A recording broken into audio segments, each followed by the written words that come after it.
నమస్తే, welcome to news place. నేను శ్రీలత. బులెటిన్లో ముందుగా హెడ్లైన్స్ చూద్దాం. బీసీ నేతలతో రేవంత్ రెడ్డి సమావేశం, రిజర్వేషన్లపై చర్చించనున్న సీఎం.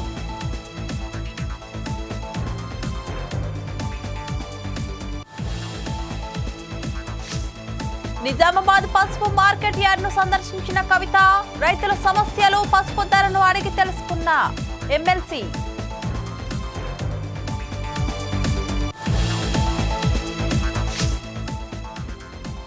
అధికారులతో అనంతపురం కలెక్టర్ వినోద్ భేటీ, తాగునీటి కోసం చర్యలు చేపట్టాలని సూచన.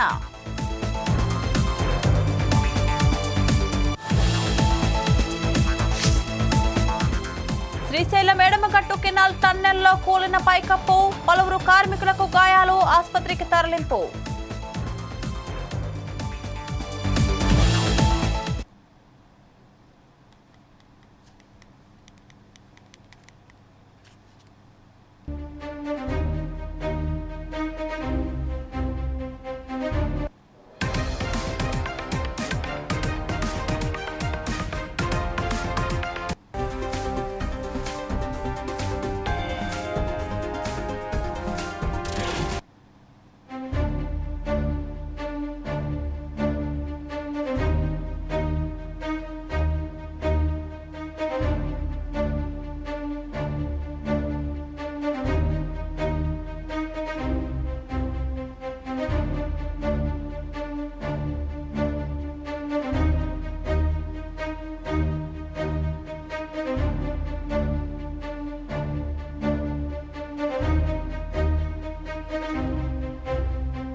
బీసీ నేతలతో ముఖ్యమంత్రి రేవంత్ రెడ్డి భేటీ కానున్నారు. కాసేపట్లో ప్రజాభవన్ లో టీపీసీసీ చీఫ్ మహేష్ కుమార్ గౌడ్ తో కలిసి సీఎం బీసీ నాయకులతో సమావేశం కానున్నారు.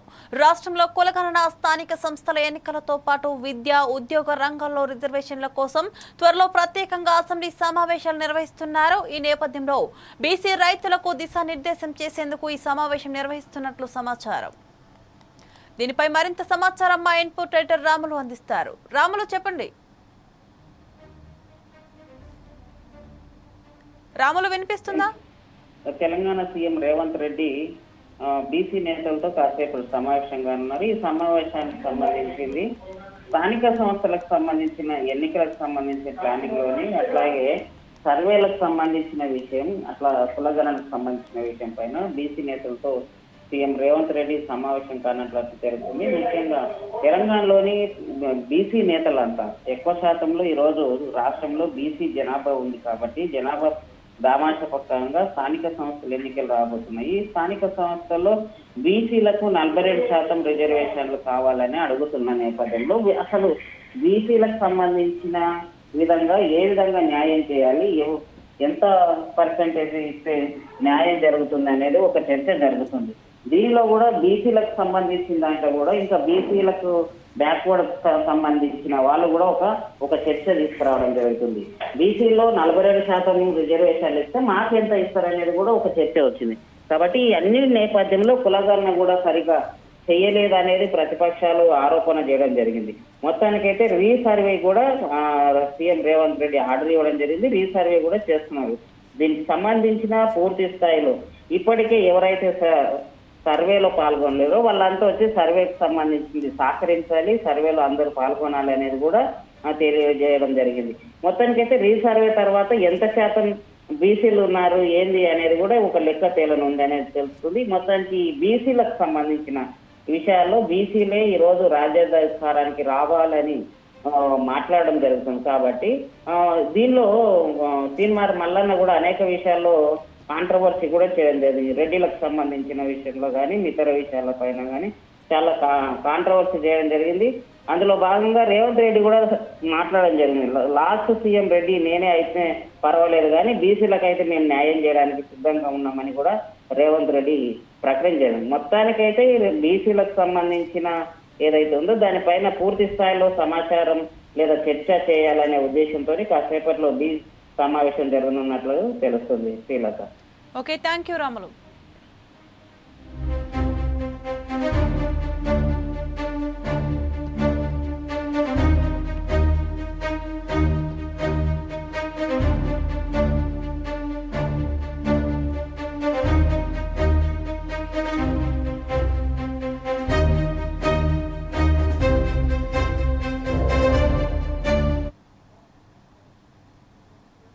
శ్రీశైలం ఎడమగట్టు కాలువ టన్నెల్ వద్ద ప్రమాదం జరిగింది. 3 మీటర్ల మేర పైకప్పు కూలింది. ఎడమవైపు సోరంగం దోమలపెంటలోని 14వ కిలోమీటర్ వద్ద ప్రమాదం జరిగింది. ఈ ప్రమాదంలో పలువురు కార్మికులకు గాయాలయ్యాయి. సమాచారం తెలుసుకున్న అధికారులు ప్రమాద స్థలాన్ని పరిశీలించారు. గాయపడిన వారిని జెన్కో ఆసుపత్రికి తరలించారు. ప్రాజెక్టు త్వరగా కంప్లీట్ చేయాలనే లక్ష్యంతో ప్రభుత్వం పనులు తిరిగి 4 రోజుల క్రితం ప్రారంభించింది. ఘటనపై మంత్రి ఉత్తమ్ ఆరా తీశారు. అధికారులు వెంటనే సహాయక చర్యలు చేపట్టాలని సూచించారు. టన్నెల్ లోపల ఎంతమంది చిక్కుకున్నారనే వివరాలు తెలియాల్సి ఉందని తెలిపారు.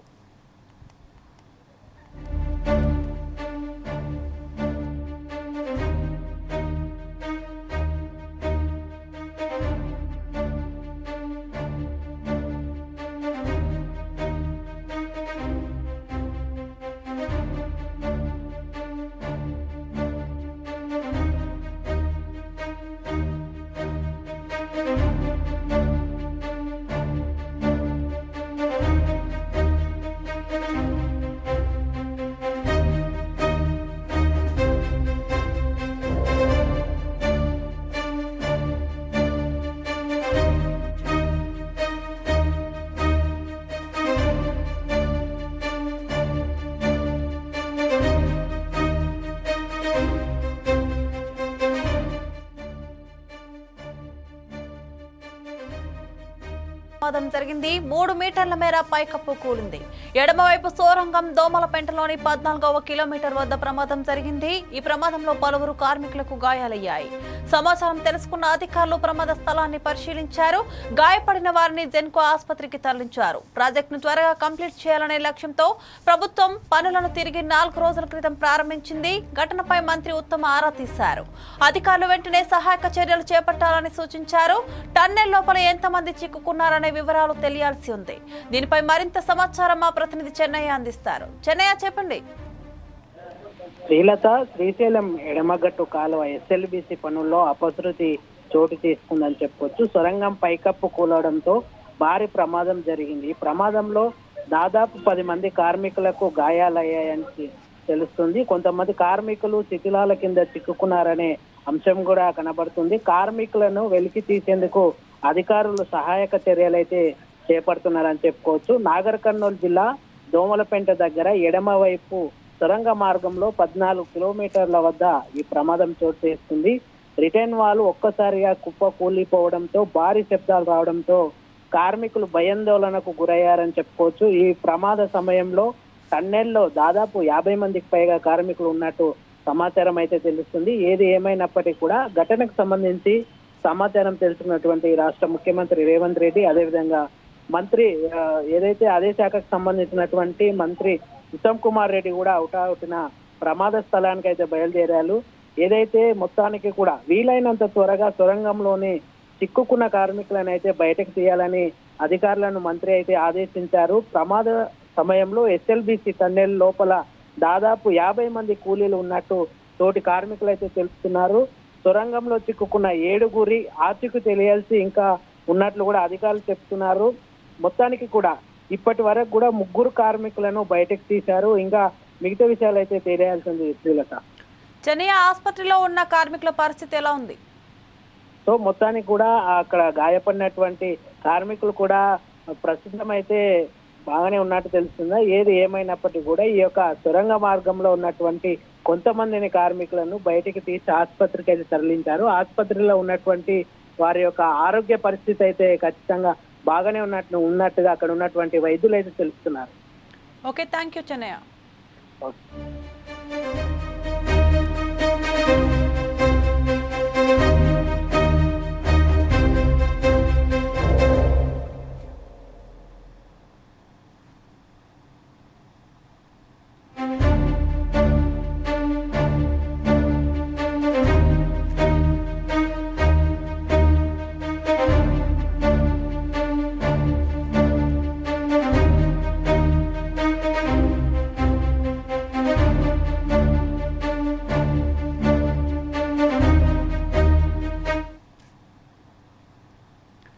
మాజీ ఎమ్మెల్యే చెవిరెడ్డి భాస్కర్ రెడ్డి ఆధ్యాత్మిక పాదయాత్ర ప్రారంభమైంది. తిరుపతి జిల్లా తుమ్మలగుంట కళ్యాణ వెంకటేశ్వర స్వామి ఆలయం వద్ద మొదలైంది.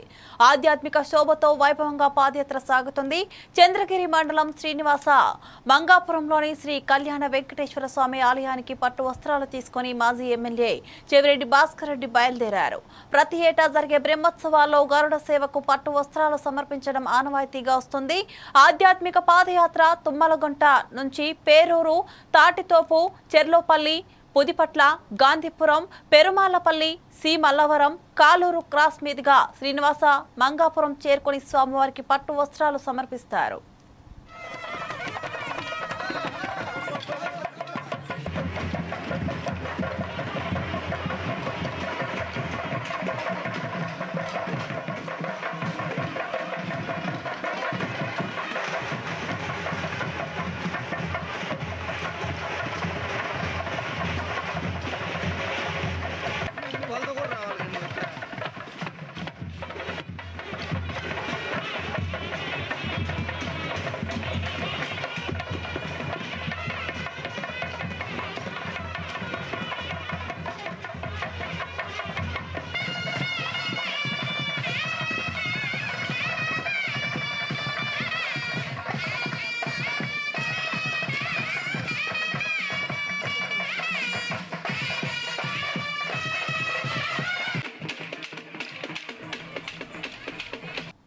బీఆర్ఎస్ ఎమ్మెల్సీ కవిత సంచలన వ్యాఖ్యలు చేశారు.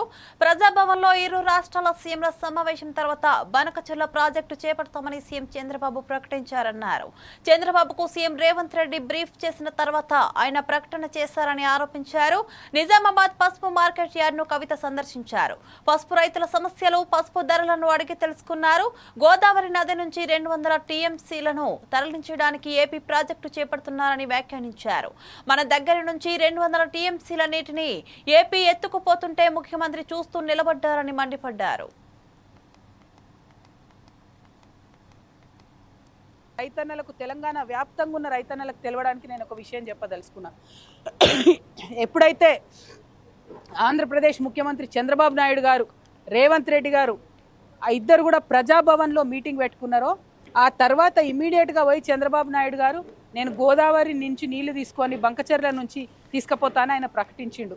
నాకు అర్థమవుతున్నది ఏంటంటే ఇది ప్రజలందరూ కూడా నిశ్చితంగా గమనించాలి. ఆ ప్రజాభవన్ మీటింగ్ పెట్టుకొని రేవంత్ రెడ్డి గారు చంద్రబాబు నాయుడు గారికి బ్రీఫ్ చేసిన తర్వాత చంద్రబాబు నాయుడు గారు ఈ బ్రీఫ్డ్ మీ అని చెప్పి బయటకు పోయి బంకచెర్ల మొత్తం కూడా ఆ రిజర్వాయర్ కడతామని చెప్పి ప్రకటించారు. ఎన్ని టీఎంసీలు తీసుకుపోతారట? గోదావరి నదికెళ్ళి 199 అంటే దాదాపు 200 టీఎంసీలు గోదావరి నదికి వెళ్ళి తీసుకుపోయి అది కృష్ణా బేసిన్కి ఇస్తారట, పెన్నా బేసిన్కి ఇస్తారట. అంటే ఆంధ్రాలో ఉన్న మొత్తం అన్ని ప్రాజెక్టులకు వాళ్ళు నీళ్ళు ఇచ్చుకుంటారు. మన దగ్గర గోదావరిలోకి వెళ్ళి 200 టీఎంసీలు ఎత్తుకపోతుంటే ఈ అవగాహన లేని మూర్ఖపు ముఖ్యమంత్రి చూసుకుంటూ నిలబడ్డాడు. ఎందుకంటే ఈయన జుట్టు మరి బ్యాగ్తో దొరికిండు కదా, ఈయన జుట్టు చంద్రబాబు చేతిలో ఉన్నది, ఆ చంద్రబాబు జుట్టు మోడీ చేతిలో ఉన్నది. కాబట్టి వాళ్ళు ఎట్లా చెప్తే అట్లా చేసుడు తప్పితే తెలంగాణ రైతుల గురించి ఆలోచన లేదు, తెలంగాణ నీళ్ల గురించి ఆలోచన లేదు. ఇది దారుణమైన విషయం. నేను ముఖ్యమంత్రి గారిని సవాల్ చేస్తా ఉన్నా, నిజంగా మీరు తెలంగాణ హితం కోరేటటువంటి ముఖ్యమంత్రి అయితే ఎందుకు ఉత్తరం రాస్తలేవు కేంద్రానికి?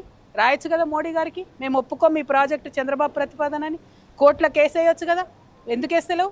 కేసీఆర్ గారు ఆనాడు రాయలసీమ ప్రాజెక్టు కడితే స్వయంగా తనే పోయి ప్రధానమంత్రికి కంప్లైంట్ చేసిండ్రు, ఉత్తరం రాసిండ్రు, గ్రీన్ ట్రిబ్యునల్ కేసు వేసిండ్రు, స్టే తీసుకొని వచ్చిండ్రు.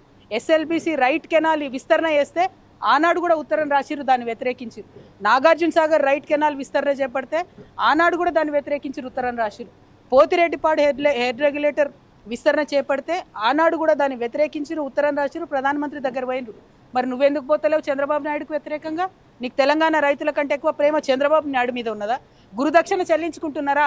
మా తెలంగాణ రైతుల ఉసురు తీసి మా కృష్ణా గోదావరి జలాల్లో వాటాను తీసి చంద్రబాబు నాయుడుకు మీరు గురుదక్షిణ చెల్లించుకుంటున్నారా అని ఇవాళ రేవంత్ రెడ్డి గారిని నేను ప్రశ్నిస్తూ ఉన్నాను. మీరు కనుక చిత్తశుద్ధి ఉంటే, తెలంగాణ ముఖ్యమంత్రి మీరు నిజంగా ఈ రైతుల మంచిని కోరుకుంటే ఇమీడియట్గా కేంద్ర ప్రభుత్వానికి లెటర్ రాయాలి. ఆ 200 టీఎంసీల నీళ్లు తీసుకుపోవడానికి ఒప్పుకోము. ఎట్ ఎనీ కాస్ట్ తెలంగాణ రైతాంగం అంతా కూడా మీ మీద ఉద్యమం చేస్తుంది. మీ చిత్తశుద్ధిని, మీ నిజాయితీని నిరూపించుకోవాలంటే ఇమీడియట్గా మీరు కేంద్రానికి కంప్లైంట్ చేయండి. కలెక్టర్ వినోద్ కుమార్ అనంతపురం జిల్లాలో పర్యటించారు. కళ్యాణదుర్గం ఆర్డీఓ కార్యాలయంలో పలు శాఖల అధికారులతో సమావేశమయ్యారు. బీటీపీ కాలువ కోసం ఇంకా సేకరించాల్సిన భూమి, ఆగిన పనులు తిరిగి ప్రారంభించేందుకు యుద్ధ ప్రాతిపదికన చర్యలు తీసుకోవాలని ఆదేశించారు. భూములు ఇచ్చిన రైతులకు అందాల్సిన పరిహారం వీలైనంత త్వరగా ఇచ్చేలా చూడాలని కలెక్టర్ అధికారులకు సూచించారు. వేసవి కాలం వస్తుందని గ్రామాల్లో తాగునీటికి ఇబ్బందులు లేకుండా చర్యలు చేపట్టాలని కోరారు. Kalyandurgam division revenue officers conference చేయడం జరిగింది. ఈ కాన్ఫరెన్స్లో జాయింట్ కలెక్టర్ గారు, డిఆర్ఓ గారు, డెప్యూటీ కలెక్టర్లు, revenue, survey, civil supplies department అధికారులు అందరూ కూడా మండల స్థాయి అధికారులు పాల్గొనడం జరిగింది. ఇది ఇక్కడ చూస్తే రెవెన్యూ ఆఫీసర్స్ కాన్ఫరెన్స్ అనేది గత కొన్ని సంవత్సరాల నుంచి జరగలేదు. రెవెన్యూ ఆఫీసర్స్ కాన్ఫరెన్స్ అంటే ఒక సంప్రదాయం లాగా, ఒక పద్ధతి. రెవెన్యూ డిపార్ట్మెంట్లో ఒక డివిజన్కి కలెక్టర్ గారు వస్తారు, రెవెన్యూ మరియు సంబంధిత శాఖల ఒక సమావేశం జరుగుతుంది, అభివృద్ధి సమీక్ష జరుగుతుంది. ఇది అనంతపురం జిల్లాలో ఇప్పుడు అనంతపురం సంపూర్ణం చేశాము, ఈరోజు కళ్యాణదుర్గం సంపూర్ణం చేశాము, నెక్స్ట్ వీక్ దుర్గకల్ చేస్తాం. అట్లా 3 నెలలకు ఒకసారి ఇది అనేది తరచుగా చేయాలని అనుకున్నాము. ఇది చాలా ముఖ్యం. ఇప్పుడు గవర్నమెంట్ ముఖ్యమంత్రి గారు కూడా రెవెన్యూ సమస్యలు, భూ సమస్యలు, పీజీఆర్ఎస్ కలెక్టరేట్లో చూస్తే ఎక్కువ భూ సమస్యలు ఉంటాయి. ఈ ఒక వారం ఆల్రెడీ రెవెన్యూ పైనే నేను సంపూర్ణమైన ఫోకస్ పెట్టడం జరిగింది. ఒకరోజు ఒక గ్రామానికి వెళ్ళి రీసర్వే చూసాం, ఇంకొక రోజు గ్రామానికి వెళ్ళి పీజీఆర్ఎస్ సమస్యలు, మరొక రోజు వేరే మండలంలో రెవెన్యూ సదస్సులు, ఇట్లా క్షేత్రస్థాయి పర్యటన చేస్తూ ఉన్నాను. అలాగే అక్కడ మనకు ఉన్నటువంటి గ్రామ స్థాయి అధికారులు, మండల స్థాయి అధికారుల యొక్క అవగాహన ఎంతుంది, వాళ్ళకి నాలెడ్జ్ లెవెల్ ఎంతుంది, అది కూడా చాలా ముఖ్యం. ఎందుకంటే రిపీటెడ్గా ఈ గ్రీవాన్సెస్ అని రాకూడదు. రాబోయే రోజుల్లో ఈ సర్వీసెస్లో సాటిస్ఫాక్షన్ కూడా రావాలి. అలాగే చాలామంది చాలా సేవల్ని మీరు సచివాలయం స్థాయిలోనే. ఏలూరు జిల్లా కొల్లేరు అభయారణ్యం పరిధిలో ఫారెస్ట్ అధికారి శ్రీనివాస్ బాబు లంచం తీసుకున్నాడని ఆరోపణలు వచ్చాయి. జిరాయితీ భూములను ఆక్వా సాగు చేసుకునేందుకు రైతుల నుంచి స్పెషల్ ఎఫ్ఎస్ఓ శ్రీనివాస్ బాబుపై విచారణ అధికారి విజయలక్ష్మి నిడమర్రు పంచాయతీ కార్యాలయంలో విచారణ చేపట్టారు. బాధిత రైతు పోలయ్య నుంచి వివరాలు అడిగి తెలుసుకున్నారు. తన వద్ద శ్రీనివాస్ 40,000 లంచం తీసుకున్నారని ఆరోపించారు. అందుకు ఆధారాలు కూడా ఉన్నాయని పోలయ్య తెలిపారు. లంచంగా తీసుకోలేదని, అప్పుగా తీసుకున్నట్లు శ్రీనివాస్ ఉన్నతాధికారులకు లిఖితపూర్వకంగా వివరణ ఇచ్చారని తెలిపారు.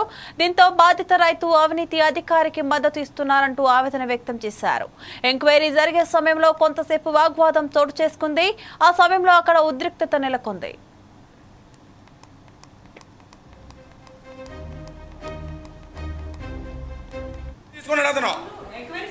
నా దగ్గర తీసుకున్నాడు, నా దగ్గర ఎంక్వైరీ చేయండి. పేపర్లో 100 వేస్తారు, అన్ని మీరు తీసుకుంటారా? పేపర్లో అన్ని మీరెందుకు తీసుకోవాలి? లంచం నా దగ్గర తీసుకున్నాడు. లేదు, పేపర్లో కూడా వింతీరా, పేపర్లో కూడా మాకెందుకు? నువ్వు అలా కదా, నువ్వు పేపర్లో ఎన్నో తీసుకున్నాడు, మాకెందుకు? అది లంచం తీసుకున్నాడు నా దగ్గర, పేపర్లో రాసుకుంటే మాకెందుకు? నా దగ్గర లంచం తీసుకున్నాడు, నా దగ్గర రాసుకోండి. మీరు తీసుకున్నాడు ఆయనండి, నాకు జాలం శ్రీనివాస్ కాదండి, మీ ఆఫీసర్ తీసుకున్నాడు శ్రీనివాసు. వీడియో ఉంది, వీడియో మీకు పెట్టానండి. నేను మీకు వీడియో పెట్టానా? మీరు ఎంత తీసుకున్నారు ముందు నాకు చెప్పండి మేడం గారు. మీరు తీసుకున్నారు డబ్బులు, మీరే తీసుకున్నారు డబ్బులు, మీరే పోయి అన్ని చేయమన్నారు అక్కడ. మీరు పేపర్లో ఎందుకంటే నా దగ్గర డబ్బులు తీసుకున్నారు కాబట్టి నాతో రాయించుకోండి. మీరు అదిగా నేను రమ్మన్నాను, సెక్రటరీ కానీ విఆర్ఓ కానీ రమ్మన్నాను, రాసుకోండి. మీరు ఎందుకండి? ఎవరండి మీరు మాట్లాడతాం తప్పండి. చాలా వరకు నాకు సంబంధం ఏంటి? అరే ఎలారా, అరే అర్జున వీడియోది ఎవరెవరు ఏంటండి? మీకు నా దగ్గర తీసుకున్నాడు, నేను ఫోన్ ఉన్నారు కదా, చూపించుకుంటారు. ఇక్కడ ఇద్దరు కూడా మీతో పాటు ఇంకొక ఇద్దరు కూడా డబ్బులు ఇచ్చాము కారస్థాలు కానీ ఇందులో రాపించారు. రాపించినప్పుడు మీరు నేను అడగాల్సిన బాధ్యత నాకు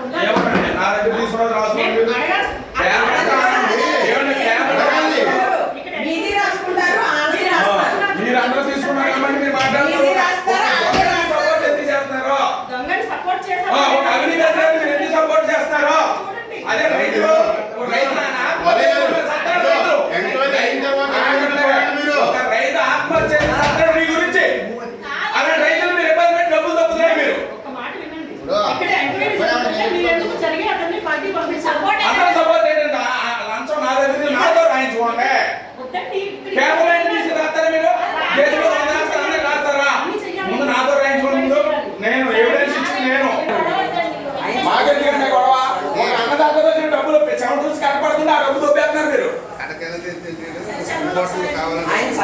రిపోర్ట్లు కావాలని ఎక్కడ రాశారా? రిపోర్ట్లు కూడా నాకెందుకు?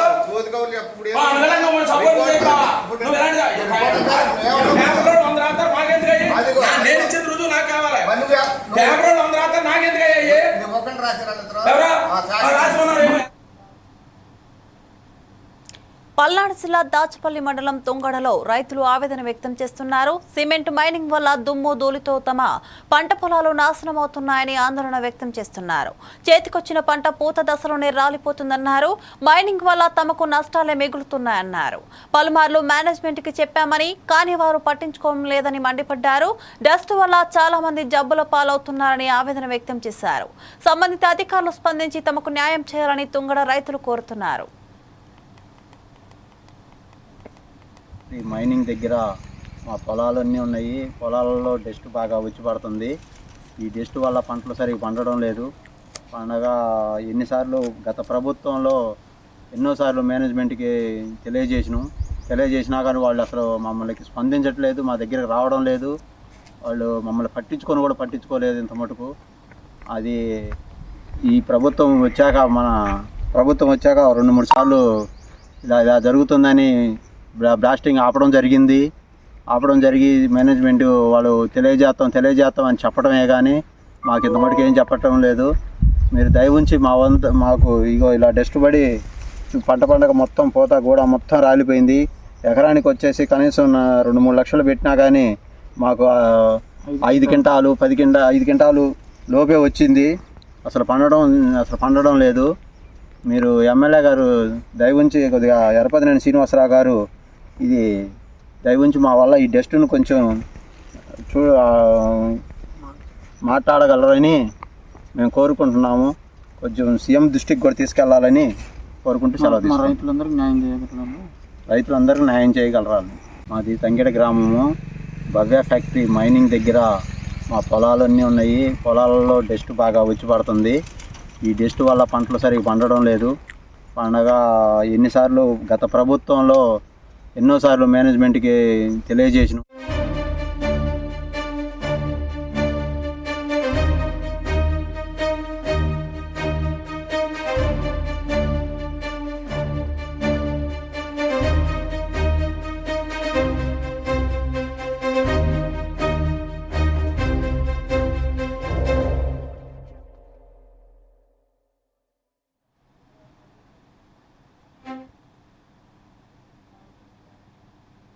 ఇవి bulletin updates. Keep watching 4 Sides TV.